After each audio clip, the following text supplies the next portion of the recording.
घाटनांदूर व पंचक्रोशीमध्ये पूस येथील पद्मावती देवीचा भक्तगण मोठ्या प्रमाणात आहे। सध्या शारदीय नवरात्र महोत्सव सुरू असून या ठिकाणी भक्तगणांची मांदियाळी मोठ्या प्रमाणात दिसत आहे। 9 दिवसाच्या नवरात्र महोत्सवात विविध कार्यक्रमांचं आयोजन करण्यात आलं आहे। तिसऱ्या माळेच्या दिवशी घाटनांदूर पंचक्रोशीतील प्रसिद्ध उद्योजक व समाजसेवक प्राध्यापक डॉक्टर दिलीप नाथराव गीते यांच्या वतीनं भाविक भक्तांना महाप्रसादाचं आयोजन करण्यात आलं होतं। या महाप्रसादाचा पूस व इतर गावातील भक्तगणांनी लाभ घेतला।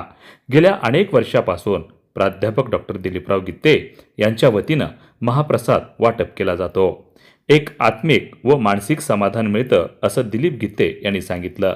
यावेळी त्यांच्या समवेत माजी सरपंच देशमुख काका, विना नागरी सहकारी पतसंस्थेचे व्यवस्थापक सुमित सोळंके, माजी उपसरपंच सोमनाथ उदार, चिरंजीव गणेश दिलीपराव गीते यांच्यासह असंख्य सहकारी उपस्थित होते।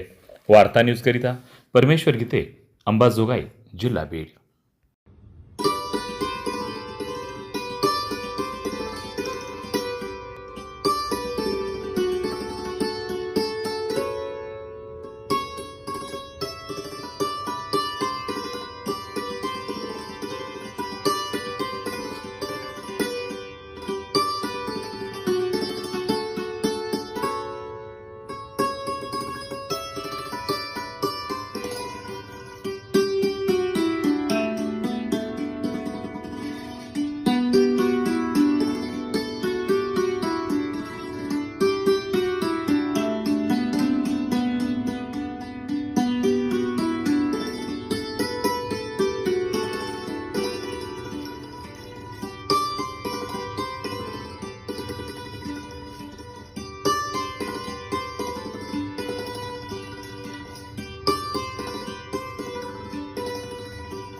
पद्मावती देवीच्या नवरात्र महोत्सवाच्या निमित्तानं आपण या ठिकाणी जे प्रसादाचं आयोजन केलेलं आहे, काय सांगता येईल त्याच्या संदर्भात?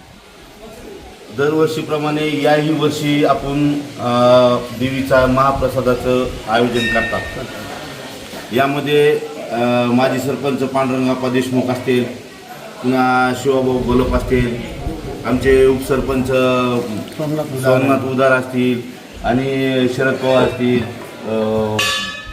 आमचे पोलीसवाले हे असतील, मदने साहेब असतील, हे आम्ही सर्व मिळून इथं एक महाप्रसादाचं आयोजन करतात। दिवसभर येणाऱ्या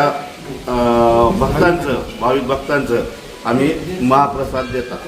बरं, एकूण या देवीची काही आख्यायिका किंवा काही सांगता येईल का देवीबद्दल? शुक्राचार्य मंदिर आहे, ते तपश्चर्याला बसलेले, ते स्वर्गातून ब्रह्मा आलेली, त्यांची तपश्चर्या भंग करण्यासाठी।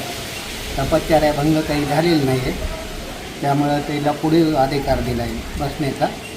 पहिला मान देवीचा आहे पद्मावती, स्वर्गातून आलेली ब्रह्माची, पाठीमागे शुक्राचार्य मंदिर, नंतर मान चेन्नई। व्यवस्था कशा पद्धतीने आहे? भाविक भक्तांसाठी काय काय या ठिकाणी व्यवस्था केलेली आहे? 9 दिवसाची प्रत्येक जणाचे पंगत आहे का, सकाळी 9ला चालू होते ते 5 वाजेपर्यंत पंगत चालते। बरं, इतर काही कार्यक्रम? चित्राचा कार्यक्रम आहे, भजनाचा कार्यक्रम, काय